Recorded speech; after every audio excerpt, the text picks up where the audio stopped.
how's everybody doing? Pardon the noise, I'm running that thing because it's winter all of a sudden.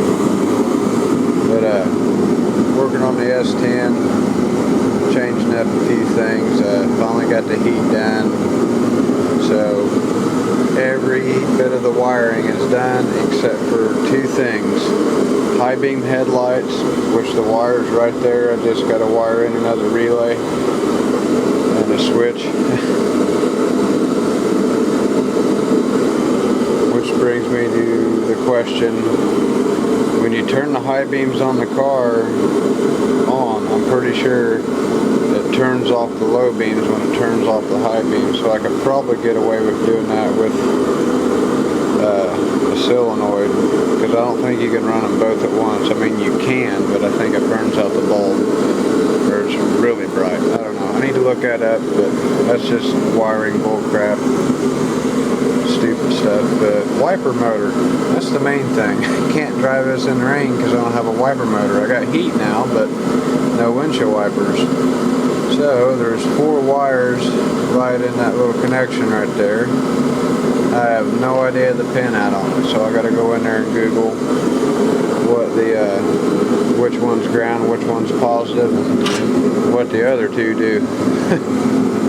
But it's getting there. I still got to tidy up a little bit of wiring, put that fancy wrap stuff like I got. Whoa, focus.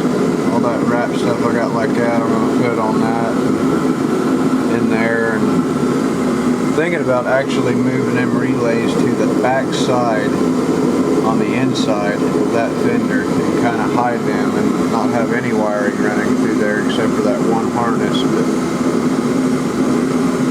I thought about doing that, or I could just leave it like it is. But I'm not running inner fender well, so that's probably not the best place for a set of relays, especially since it's running things like fans and headlights. So I'm actually thinking about running inner fender wells, or just not drive it in the rain. But you know, I want to be able to drive it, so yeah, I'm gonna have to relocate them or do something to seal them off, or I don't know. But it's a work in progress.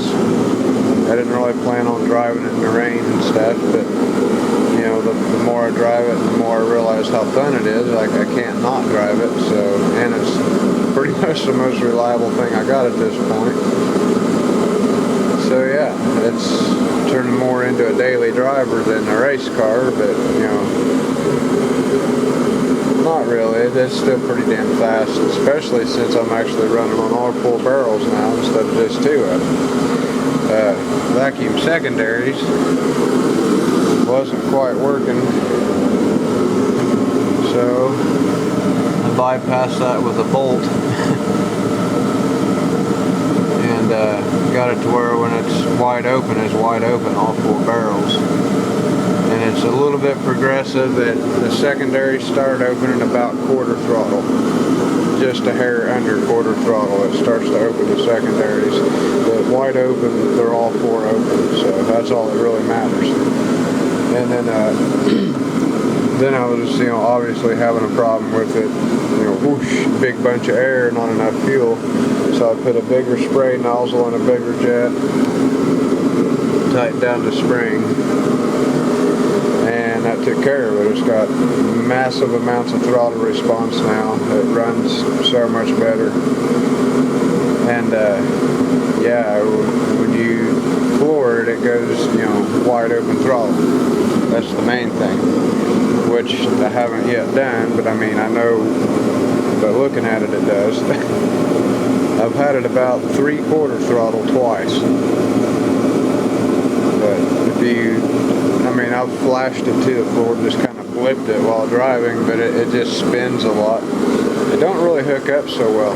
It needs bigger, fatter, stickier tires. But that's on down the road. Spinning tires is fun too. It don't slow it down much. It's still pretty daggone fast. But yeah, I figured I'd give you all a real quick update of what I've been doing to that thing. And the inside of it still looks pretty much the same. I did slightly relocate a few things, like the control controller's there now, and it's actually stuck with a double stick pad. It was supposed to be for a GoPro, but it's for that now. And yeah, everything's pretty much looking the same on the inside, except for the addition of another push button switch for the heater right there. So yeah, it's coming right along. It's a tinker toy. And to be honest, it runs like crap with that breather on there. Like, without the breather, it's got, I mean, it does so much better without the breather. But you put that on there and that thing just must create a hell of a vacuum. It must have a lot of restriction. But I took the carb spacer off of it. I had a 2-inch carb spacer that was, you know, hollow, so it took it from a dual plane into a single plane kind of. It gave it a gap. That gave me a lot better top end. Kind of gave me a little bit worse idle quality. But I had a 2-inch spacer on there. And then, you know, of course it wouldn't fit, so I had to take all it off. But I'm thinking, I got that right there, I could put the spacer back on it, but then that breather over there won't fit. But I could put a different breather on it. But there's a Hillborn style scoop that goes on these. It's just, you know, it's like a air scoop. It's open in the front, it's got a metal grate in the front or whatever, and it's got an air cleaner on the inside of it. I thought about getting one of those and hooking it up through the hood.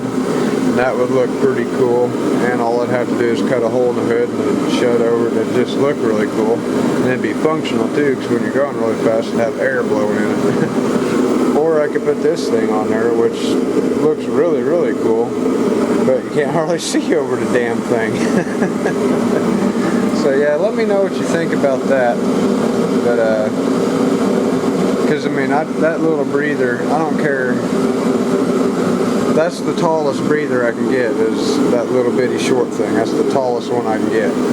Like, I can go a little bit bigger around, but I'm going to be starting to run into stuff. I mean, it just doesn't, you know, the top of the carburetor is almost touching right here where the choke plates are, because I got a manual choke carburetor. You know, so yeah, you got to have a bigger breather. So I'm going to have to figure out something to do with this hood. I mean, I don't know. Yeah, give me your option, or your opinion on that. Would you rather have that on in there and just not be able to turn right real good? Or a Hillborn style scoop that's chrome, that'd stick up the bottom of it, kind of be level with the, you know, top of the hood, just kind of poke up through there and have a scoop? Like, what would you do? I know what I wanted to do, but, you know, that, you know, either way I'm going to have to get a breather, so it's like, you got to do something. But anyway, there's your long boring update. That was supposed to be a quick update, but I ramble a lot, so I'll see y'all in the next video, and y'all take her easy.